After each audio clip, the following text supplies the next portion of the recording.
ką susitinka du plaktukai į mūšį. Pradėkim, pavyzdžiui, nuo devalto. Čia yra devalto i3, vinių laipsnis 30-34. Vinių kaina realiai ta pati, eina vinis nuo 50 iki 90, įrankio kaina plus minus 400 eurų. Aišku, plus baterijos, plus visą kitą. Svoris tikrai žvėriškas. Pašaudykim. Biškį pasmugiuokim su jom.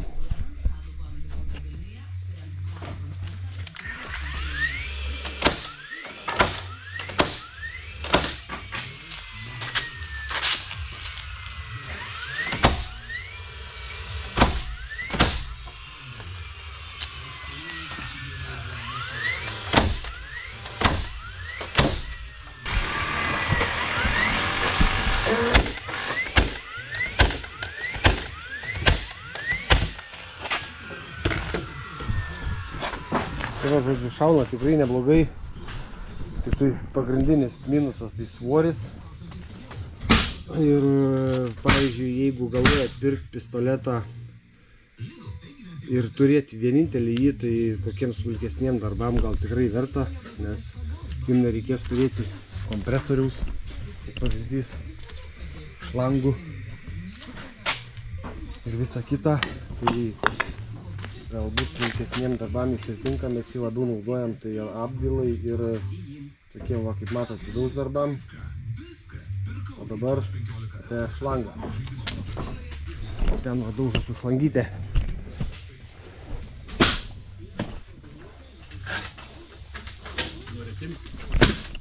Oi.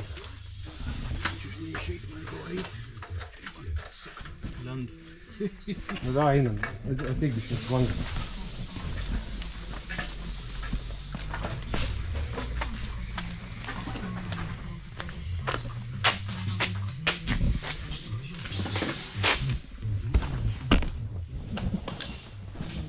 Pasirinkim ką nors iš krūvos, pašaudysim į krūvą. Krūvą, pavyzdžiui.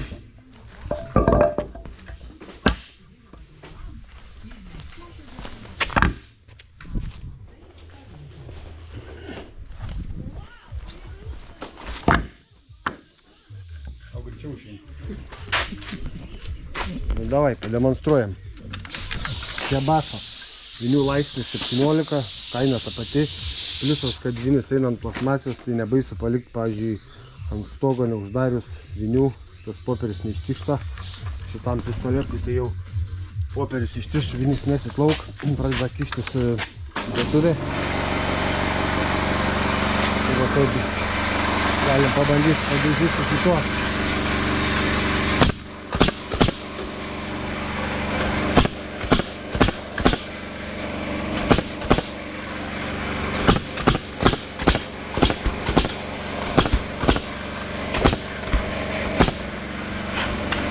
Va šitas daužo taip. Dar sykį šitas.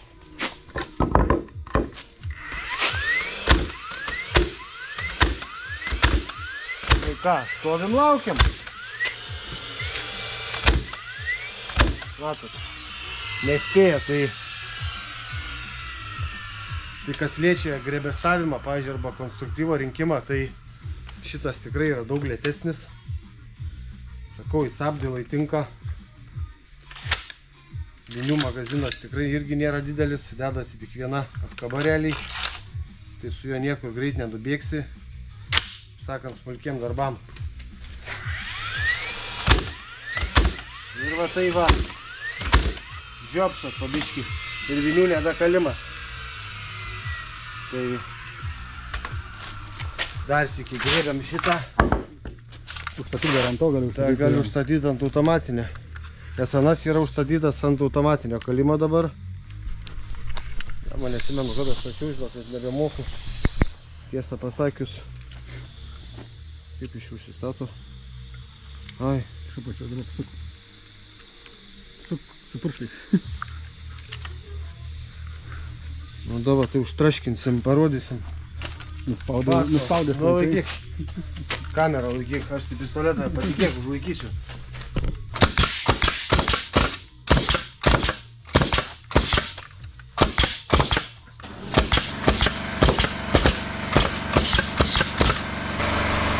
Bet tas automatinis, pavyzdžiui, renkant stogą tikrai neapsimoka, nes galit netyčia prisišaudyti ten, kur nereikia.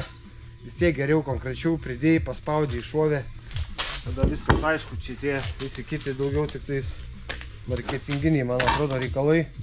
Ir su automatiniu šaudant pradėt, bet čia tepalai bėgti per patį tą. Na, pradėti sipitinėlę, ne? Jo. Karavinėse šaudžiu. Tai va, čia dedasi dvi apkabos, nu, dvi dėtuvės vinių. Tikrai telpa daugiau. Įrankio kaina irgi 400 ir su kapeikom. Aišku, reikia šlangų, kompresoriaus. Tai va, gal atsakėm į kieno nors klausimus. Amžiną klausimą, kas geriau, oras ar baterija. Tai vienareikšmiškai oras. Kas nukris ant žemės, kas Pabandom dar vieną numesnė. bandymą. Užlipam į 4 metrus ir metam ant žemės, kuris pirmas duš. Gal Saugiai, tikrai kitą nemesim. kartą. Tikrai nemesim. Šitas yra kritęs. Šitas yra kritęs iš kokių gal 3 metrų ant betono. Ir prieš tai, kur turėjom tokį patį yra kritęs, tai buvo šitoj vietoj trūko korpusas, bet suvirino, nes čia diuraliuminis. Tai suvirino ir toliau tarnavo. Tai šitas irgi yra kritęs, o čia šitoj vietoj, bet niekas nedužo. Bet šitą mest iš 3 metrų. Ojojoj. Manau, kad tikrai jisai toks kaip žaislinė mašinytė, labai daug plasmasių, tokių visokių elementų, kurie tikrai atrodo nuo smūgio atšoks. Tai nepatarčiau aš jo mėtyt. Ir svoris. Kam aktualus svoris, tai tas, nežinau, vos ne dvigubai sunkesnis. Tikrai su juo, pavyzdžiui, daužant į viršų, arba kaip nors toli, sakykime, nuo korpuso, nuo savęs, kaip nors ištiesus ranką, tikrai ilgai nepadirbsit. O šitas, nu gal kas nepratęs prie šlangos, bet prie šlangą visada galima laviruoti, kai prantin tikrai netrukdo, reikia turėti normalias šlangas, o svoris tai tikrai nėra sunkus. Tai va, sulyginom 2 įrankius, jums spręst. Gerai,